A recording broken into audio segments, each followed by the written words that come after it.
Hello everyone, मी विनया टेंबे बोलते आणि आज आपण इंग्लिश मधले 12 काळ सविस्तरपणे पाहणार आहोत. There are 12 tenses in English आणि सगळे 12 काळ आपण इन डिटेल पाहणार आहोत आज. आणि म्हणून व्हिडिओ अगदी लहान मुलांपासून मोठ्या माणसांपर्यंत सगळ्यांसाठी अत्यंत उपयोगाचा आहे आणि त्यामुळे निश्चित व्हिडिओ शेवटपर्यंत पहा. कारण शेवटपर्यंत मी प्रत्येक काळाबरोबर वेगवेगळ्या टिप्स, ट्रिक्स आणि अतिशय महत्वाचे असे पॉइंट्स सुद्धा सांगणार आहे. सो व्हिडिओ शेवटपर्यंत पहा. जर बोर्डवरचं क्लिअर दिसत नाही असं जर वाटत असेल तर बोलता बोलता खाली मी कॅप्शन्स सुद्धा देते आहे, इंग्लिश आणि मराठी दोन्ही मधून, म्हणजे व्हिडिओ अतिशय क्लिअर होईल. व्हिडिओ शेवटपर्यंत पाहणं अतिशय इम्पॉर्टंट खरंच आहे. So let us begin now. 12 काळ आहेत इंग्लिशमध्ये. महत्वाचे पहिले मुख्य असे 3 काळ आहेत. प्रेझेंट टेन्स म्हणजे वर्तमान काळ, पास्ट टेन्स म्हणजे भूतकाळ, फ्युचर टेन्स म्हणजे भविष्यकाळ. प्रत्येक काळाचे एकूण 4 प्रकार असतात. आता ते 4 प्रकार कुठचे? तर पहिला सिंपल म्हणजे साधा, कंटिन्युअस म्हणजे चालू, परफेक्ट म्हणजे पूर्ण आणि परफेक्ट कंटिन्युअस म्हणजे चालू पूर्ण. आणि 3 मुख्य काळ कुठचे म्हटले मी? Present, past and future. असं हे टेबल इथे बनवलंय. आता या टेबलमध्ये 12 काळांमध्ये मी प्रत्येक एक वाक्य उदाहरण म्हणून घेतलंय. त्याच्या खाली मी फॉर्म्युला लिहिलाय. ते वाक्य आपण कसं बनवतो ती रचना लिहिली आहे. त्याच्यात एस हा जो शब्द आहे, एस हे जे अक्षर लिहिलंय ते सब्जेक्ट किंवा कर्ता यासाठी घेतलेलं आहे. एस म्हणजे सब्जेक्ट म्हणजेच कर्ता. आणि त्याचप्रमाणे V1, V2, V3 असं लिहिलंय. ते काय आहे? तर वर्ब. पहिल्यांदा व्ही म्हणजे वर्ब म्हणजेच क्रियापद. क्रियापदाची 5 रूपं आपण वापरत असतो 12 काळांमध्ये. तर आजचं क्रियापद मी घेतलंय गो. गो म्हणजे जाणे. सगळ्यात पहिल्यांदा सुरू करायच्या आधी या गोची 5 रूपं कुठची ते सांगते. मेन वर्ब, मुख्य क्रियापद गो, त्याला मी म्हटलंय V1. V2 म्हणजेच भूतकाळी रूप, पास्ट टेन्स वेंट. V3 म्हणजे पास्ट पार्टिसिपल म्हणजेच क्रियापदाचं 3रं रूप, ते आहे गॉन. V4 म्हणजे प्रेझेंट पार्टिसिपल म्हणजेच आपल्या क्रियापदाला आपण ING लावून जे रूप तयार करतो ते, आणि गोचं होणार गोईंग. आणि V5 म्हणजे क्रियापदाला एस किंवा ES लावून जे रूप तयार होतं ते, म्हणजेच गोचं होणार गोज. आता जे V5 असतं ते फक्त आपण या 12च्या 12 काळांपैकी फक्त सिंपल प्रेझेंट टेन्स या पहिल्याच काळात वापरलं जातं. एरवी ते कधीही वापरलं जात नाही. आता कसं वापरलं जातं ते ऑफकोर्स जेव्हा मी हा काळ घेते आता त्यावेळेला ते क्लिअर होईलच. मग गोची 5 रूपं काय झाली आपली? गो, वेंट, गॉन, गोईंग, गोज. ही 5 रूपं या सगळ्या 12 काळांमध्ये तुम्हाला दिसतील. प्रत्येक काळ मी एक्सप्लेन करते सुरुवात. आता पहिला काळ simple present tense. Simple present tense साधा वर्तमान काळ. वाक्य आहे आय गो. आय गो अर्थ मी जाते किंवा मी जातो. आणि त्याची रचना पहिला एस म्हणजे सब्जेक्ट पहिला येतो म्हणजेच कर्ता, प्लस V1 क्रियापदाचं पहिलंच रूप, मुख्य क्रियापद गो, म्हणून ते झालं आय गो. फक्त आता कधी कधी, आता मी इथे V1 लिहिलंय, कधी कधी आपण त्याला एस किंवा ES ऍड करतो. आत्ताच मी म्हटल्याप्रमाणे क्रियापदाला एस किंवा ES लागतो. V5 गोज कधी लागतो? तर जेव्हा कर्ता म्हणून ही, शी आणि इट असं येईल. आता आय आहे त्याऐवजी ही, शी किंवा इट आलं की आपण नुसतं गो लिहिणार नाही, आपण म्हणणार goes. He goes, she goes, it goes. पण बाकीची 4 जी प्रोनाउन्स आहेत, आय, वी, दे आणि यू, त्या 4 यांना आपण नुसतं गो म्हणणार. क्रियापदाला एस किंवा ES लावणार नाही. I go, we go, you go, they go. Okay, तर हा basic difference he, she, it goes, I, we, they and you go, तो लक्षात ठेवायचा. फक्त हा याच काळाला लागू होतो. सिंपल प्रेझेंट टेन्स मध्येच हा नियम असतो. बाकीच्या याच्यात असत नाही. आता 7 प्रोनाउन्स आता मी सांगितलीच, परत एकदा सांगते, जी या सगळ्या याच्यात आपल्याला विचार करायचा आहे 7 प्रोनाउन्सचा. ती आहेत आय म्हणजे मी, ही म्हणजे तो, शी म्हणजे ती, इट म्हणजे तो किंवा ती किंवा ते एक वचन, आणि वस्तूंसाठी, प्राण्यांसाठी, पक्ष्यांसाठी वापरतो आपण, माणसांना वापरत नाही. फक्त 1-2 अपवाद. इट इज अ चाइल्ड हे मूल आहे, इट इज अ बेबी ते बाळ आहे. दे म्हणजे ते सगळेजण अनेक वचनीय, वी म्हणजे आम्ही, आणि यू चा अर्थ तू किंवा तुम्ही. ही 7 प्रोनाउन्स आपण याच्यात बघणार आहोत. ओके. तर आता हा पहिला काळ कधी वापरला जातो? जेव्हा रोजची नेहमीची क्रिया किंवा कायमस्वरूपी सत्य आपल्याला सांगायचं असेल, त्यावेळेला आपण वाक्य या काळात बोलायचं. आता वाक्य या काळात बोलायचं असं जेव्हा जेव्हा मी म्हणते, तेव्हा त्याचा अर्थ असा आहे की वाक्य जे इंग्लिश मधून करायचंय, आपल्याला बोलायचंय, ते आपण या रचनेनुसार करायचं. इथे रचना अगदीच सोपी आहे. कर्ता घ्यायचा आणि क्रियापदाचं मुख्य रूप घ्यायचं. सगळी वाक्य ऑफकोर्स असर्टिव्ह सेंटेन्सेस आज आपण बघतोय. असर्टिव्ह सेंटेन्सेस म्हणजेच मराठीत विधानार्थी वाक्य, आणि त्याची बेसिक रचना कर्ता अधिक क्रियापद हीच असते. फक्त काळानुसार क्रियापद बदलतं, आणि क्रियापद कशावर बदलतं? एकतर काळानुसारही बदलतं आणि त्या सब्जेक्टनुसारही बदलतं, कर्त्यानुसारही बदलतं. आता आत्ताच्याच ह्याच्यात मी म्हटलं ही शी इटला गोज येईल, म्हणजे गोचं आपण गोज केलं, क्रियापद थोडंसं बदललं, पण काळ एकच आहे आणि अर्थ त्याचा कधी वापरायचा हेही सेमच आहे. आता रोजची नेहमीची क्रिया म्हणजे जर मी माझ्या स्वतःबद्दल बोलले, किंवा जर मी माझ्या दैनंदिनीबद्दल किंवा रोजच्या रुटीन बद्दल बोलले, किंवा मी म्हटलं की सूर्य पूर्वेला उगवतो, तर the sun rises in the east, अशी जी कायमस्वरूपी सत्य आहेत ती सगळी आपण या काळातून बोलतो. हे झालं सिंपल प्रेझेंट टेन्स, साधा वर्तमान काळ, पहिल्या काळाबद्दल. बघूया आता दुसरा काळ, ज्याचं नाव आहे present continuous tense. Present continuous tense म्हणजेच मराठीत चालू वर्तमान काळ. चालू वर्तमान काळ. वाक्य काय आहे? I am going. I am going मराठीत अर्थ मी जात आहे किंवा मी जातो आहे. ओके. म्हणजेच काय की आत्ता मी जात आहे, आत्ता मी जातोय, क्रिया आत्ता या क्षणाला चालू आहे, ती आपण या काळातून बोलतो. कशी करतो रचना? परत पहिला सब्जेक्ट म्हणजेच कर्ता प्लस एम किंवा इज किंवा आर प्लस V1 म्हणजे गो प्लस त्या क्रियापदाला लावलं ING हा प्रत्यय. आणि कधी वापरतो? आत्ता चालू असलेल्या क्रिया आपण या काळातून बोलतो. आता एम किंवा इज किंवा आर कुठचं कधी वापरायचं? तर जेव्हा आय हा कर्ता असेल तेव्हा ऑफकोर्स एम, जसं इथे लिहिलंय आय एम. ही किंवा शी किंवा इट हे कर्ते असतील तर आपण वापरणार इज, आणि दे, यू आणि वी यांना आपण वापरणार आर. अशी 3 कुठचं कर्ता आहे त्यानुसार कुठचं वापरायचं हे ठरवायचं. बाकी सगळं सेम असतं. पाहूया तिसरा काळ, वर्तमान काळातलाच present perfect tense. Present perfect tense म्हणजेच पूर्ण वर्तमान काळ. पूर्ण वर्तमान काळ. वाक्य आहे I have gone. I have gone. I म्हणजे कर्ता, रचना बघतोय आपण, सब्जेक्ट म्हणजे कर्ता प्लस हॅज किंवा हॅव. हॅज किंवा हॅव घेतलं एक प्लस V3. V3 मगाशी म्हटल्याप्रमाणे क्रियापदाचं तिसरं रूप गो, वेंट, गॉन, म्हणून आपण इथे गॉन घेतलं.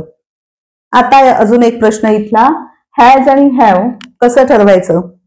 कर्ता म्हणून जर ही किंवा शी किंवा इट आला तर has, he has, she has, it has.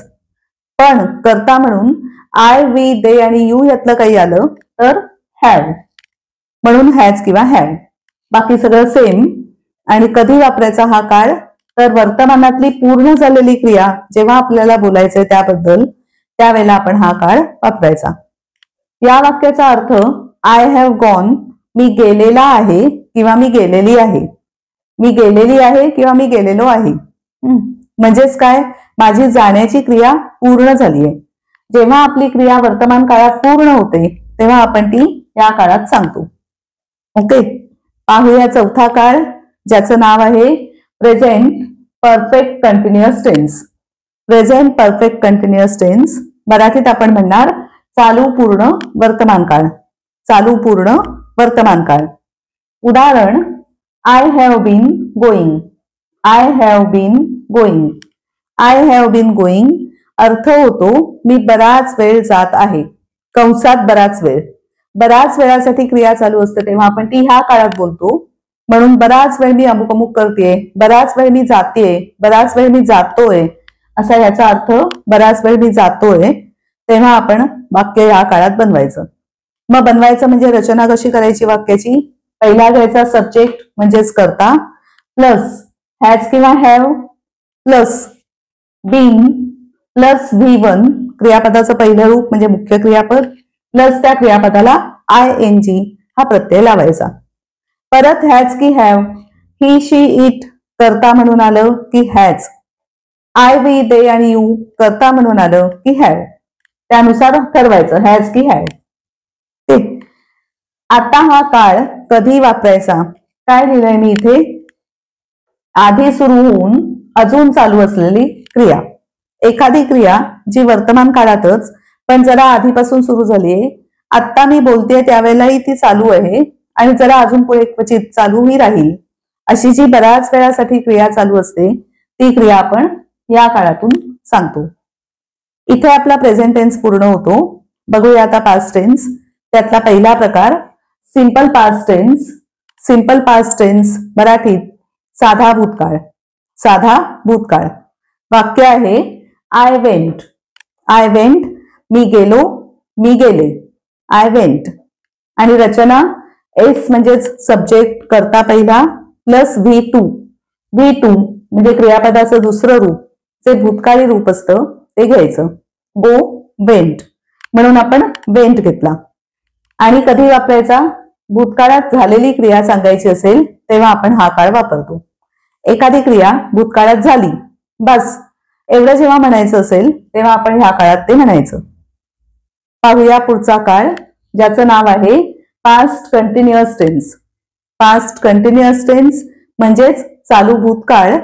आणि वाक्य आहे I was going. I was going. I was गोईंगचा अर्थ आहे मी जात होते किंवा मी जात होतो. आणि रचना कशी केली? मग आपण पहिला सब्जेक्ट म्हणजे कर्ता घेतला, वॉज किंवा वर यातला एक घ्यायचंय प्लस V1 म्हणजे गो मुख्य क्रियापद आणि त्याला ING हा प्रत्यय लावायचा आहे. I was going. आता वॉज कधी आणि वर कधी?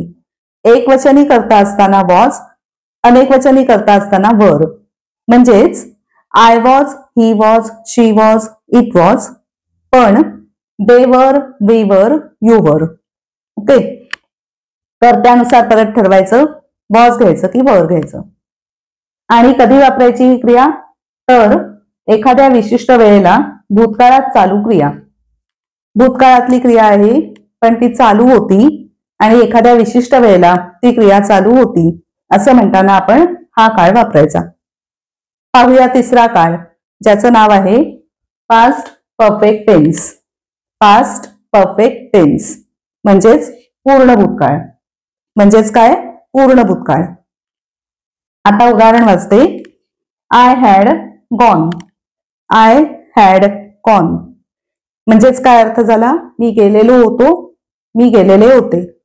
आय हॅड गॉन मी गेलेलो होतो किंवा मी गेलेले होते. कशी केली रचना?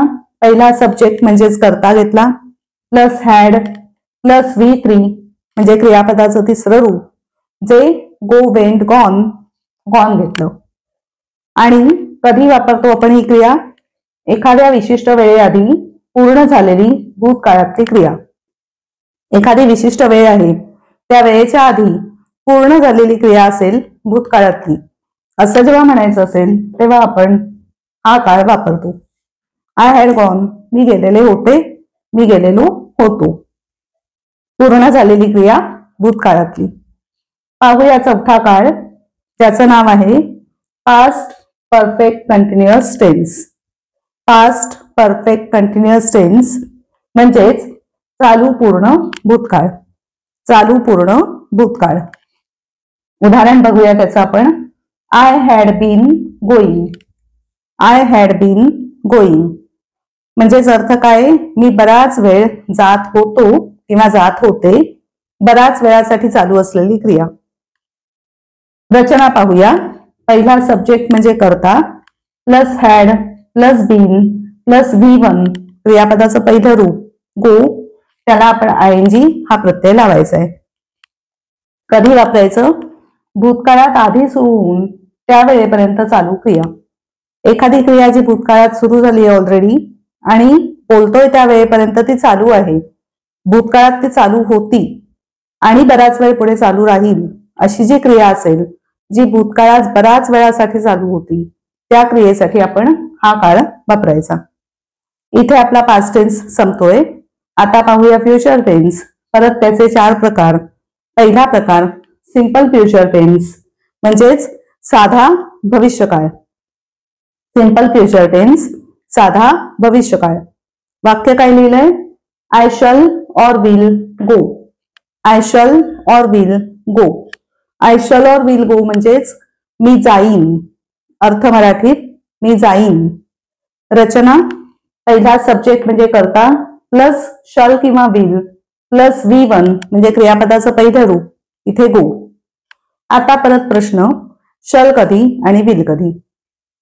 जेव्हा कर्ता म्हणून आय किंवा वी असेल तेव्हा शल किंवा विल दोनातलं काहीही चालतं. पण जेव्हा कर्ता म्हणून ही शी इट दे आणि यू असतील तेव्हा फक्त विल चालतं, शल चालत नाही. शल फक्त आय आणि वी ला चालतं, बाकी सगळ्यांना विल लावायचं. पण आय आणि वी ला विल लावूनही चालतं. म्हणून आय आणि वी करता असेल तर शलही चालेल, विलही चालेल. पण बाकीची 5 सर्वनामं कर्ता म्हणून असतील तर फक्त विल त्यांना चालणार आहे. आणि कधी वापरायचं? भविष्य काळातली क्रिया त्याबद्दल बोलताना. भविष्य काळात अमुक अमुक असेल, मी करेन, असं काही सिंपल जे बोलतो आपण तो असतो सिंपल फ्युचर टेन्स, साधा भविष्यकाळ. पाहूया पुढचा काळ. भविष्य काळातला दुसरा future continuous tense. Future continuous चालू भविष्यकाळ. उदाहरण त्याचं I will be going. I will be going अर्थ मी जात असेन, मी जात असेन. आणि कशी केली रचना? पहिला सब्जेक्ट म्हणजे कर्ता घेतला प्लस शल किंवा will plus B plus V1 म्हणजे क्रियापदाचं पहिलं रूप प्लस त्याला ING लावायचा. आय विल बी गोईंग किंवा आय शल बी गोईंग. शल किंवा विल कधी? मगाशी सांगितलं तसं आय शल किंवा आय विल, वी शल किंवा वी विल. पण बाकीच्या 5 यांना he will, she will, it will, they will, you will त्यांना शल लागत नाही. आणि हा काळ कधी वापरतो आपण? एका विशिष्ट वेळेला चालू क्रिया भविष्यात. एक विशिष्ट वेळ आहे भविष्यातली ज्या वेळेला एखादी क्रिया चालू आहे असं आपल्याला म्हणायचं असेल भविष्याबाबतीत, तेव्हा आपण ही क्रिया वापरतो, हा काळ वापरतो. इथे अर्थ कसा होतोय? आय विल बी गोईंग, मी जात असेन. म्हणजे भविष्य काळात एखाद्या विशिष्ट वेळेला मी जात असेन अशा अर्थी हा काळ आपण वापरतो. पाहूया तिसरा काळ भविष्यातला. त्याचं नाव आहे future perfect tense. Future perfect tense पूर्ण भविष्यकाळ. वाक्य आहे I will have gone. I will have gone म्हणजे मी गेलेले असेन किंवा मी गेलेला असेन. म्हणजेच काय? आधी रचना पाहूया. पहिला घेतला सब्जेक्ट म्हणजे कर्ता प्लस शल किंवा will plus have plus V3 म्हणजे क्रियापदाचं तिसरं रूप गो, वेन, गॉन म्हणून गॉन घेतला. आता इथे शल कधी आणि विल कधी? सेम मुद्दा परत रिपीट करते. आय शल किंवा वी शल, आय विल किंवा वी विल दोन्ही बरोबर आहेत. पण ही शल चुकीचं आहे. ही, शी, इट, दे आणि यू यांना फक्त विल लागतं, शल लागत नाही. ही क्रिया आपण कधी वापरतो? भविष्यात विशिष्ट वेळेपर्यंत पूर्ण होईल अशी क्रिया. एखादी विशिष्ट वेळ तोपर्यंत एखादी क्रिया भविष्यात पूर्ण होईल असं आपल्याला म्हणायचं असेल तेव्हा आपण हा काळ वापरतो. अर्थवाक्याचा आय विल हॅव गॉन मी गेलेले असेन. समजा मी म्हटलं उद्या सकाळपर्यंत मी गेलेले असेन, तर मी वाक्य इंग्लिशमध्ये काय ऍड करेन त्याच्यात? I will have gone by tomorrow morning. उद्या सकाळपर्यंत मी गेलेले असेल. एका विशिष्ट वेळेपर्यंत पूर्ण होईल अशी भविष्यातली क्रिया. ओके. आणि 12वा काळ शेवटचा, ज्याचं नाव आहे future perfect continuous tense. Future perfect continuous tense मराठीत आपण म्हणतो चालू पूर्ण भविष्यकाळ. Example, I will have been going. I will have been going. वाक्य संपलं इथे. आणि अर्थ त्याचा मी जात असेन भविष्यात बराच वेळ.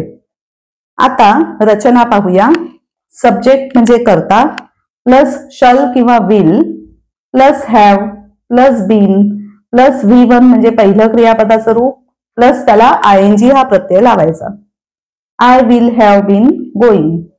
अजून एक महत्वाची गोष्ट, बऱ्याच जणांना प्रश्न पडतो या काळात आणि या काळात. आय विल हॅव हे ओके, इथे पण आय विल हॅव ओकेच आहे, पण ही शी इथला हॅज लागतं. मग इथे ही जर करता असेल तर ही विल हॅज का नाही? इथे सुद्धा सेम ही विल हॅज असं का नाही? ही शी इट यांना जरी हॅज लागत असलं तरी त्यांना लगेच लागून जेव्हा तो शब्द येतो तेव्हा हॅज लागतं. He has, she has, it has.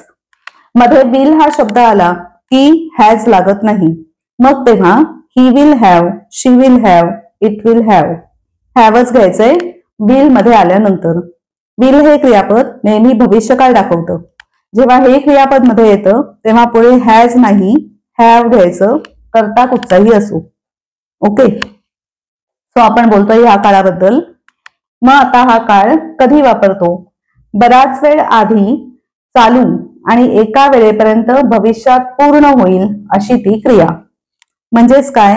भविष्यात आधीपासून चालू झालेली क्रिया आहे, चालू असणार आहे आणि पुढे थोडा वेळ अजून चालू असणार आहे. जी क्रिया बराच वेळ भविष्यात चालू असणार आहे, थोडक्यात त्या क्रियेसाठी आपण हा काळ वापरतो. हे जे खालचे चारही जे काळ आहे, इकडचे नाही सॉरी, हे जे काळ आहेत तिन्ही कुठचे? प्रेझेंट परफेक्ट कंटिन्युअस टेन्स किंवा पास्ट परफेक्ट कंटिन्युअस किंवा फ्युचर परफेक्ट कंटिन्युअस टेन्स. हे तीन काळ, हे तिन्ही काळ वर्तमान काळात बराच वेळ चालू असलेली क्रिया, भूतकाळात बराच वेळ चालू असलेली क्रिया, भविष्य काळात बराच वेळ चालू असलेली क्रिया, असे ते तीन काळ आहेत. आणि माझ्या मते आता सगळं माझं सांगून झालंय इन डिटेल. जोडीला कॅप्शन्स तुम्ही वाचलेच असतील. आवडला असेल व्हिडिओ तर निश्चित हा व्हिडिओ लाईक करा, शेअर करा आणि सबस्क्राईब सुद्धा करा. आणि त्याचप्रमाणे हे माझे इंग्लिश पुस्तक 1000 सोपी रोजची वाक्य, हे जे पुस्तक आहे अतिशय महत्वाचं असं पुस्तक, ज्यात मी सगळी सोपी वाक्य घेतलेली आहेत, पण टेन्सेस वर सुद्धा महत्वाचा टॉपिक म्हणून एक मोठा चॅप्टर लिहिलेला आहे, ज्याच्यातून तुम्हाला आणखीन क्लिअर टेन्सेस सुद्धा होतील जोडीला. तर हे पुस्तक निश्चित विकत घ्या. मी ऑनलाईन घेता येतं त्याच्या ज्या लिंक्स आहेत त्या ह्या व्हिडिओच्या डिस्क्रिप्शन मध्ये किंवा पहिल्या कमेंटमध्ये लिंक्स देते. तर ऑनलाईन तुम्ही पुस्तक विकत घ्या. पुस्तकाची किंमत फक्त 199 रुपयेच आहे, त्यामुळे परवडेल अशा किमतीत पुस्तक आहे. सो नक्की घ्या.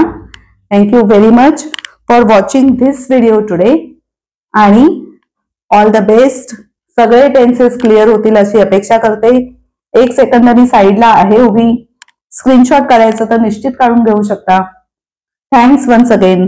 Keep watching my videos. आवडले व्हिडिओज की लाईक, शेअर आणि सबस्क्राईब करायला सुद्धा विसरू नका. Thank you very much. Bye bye.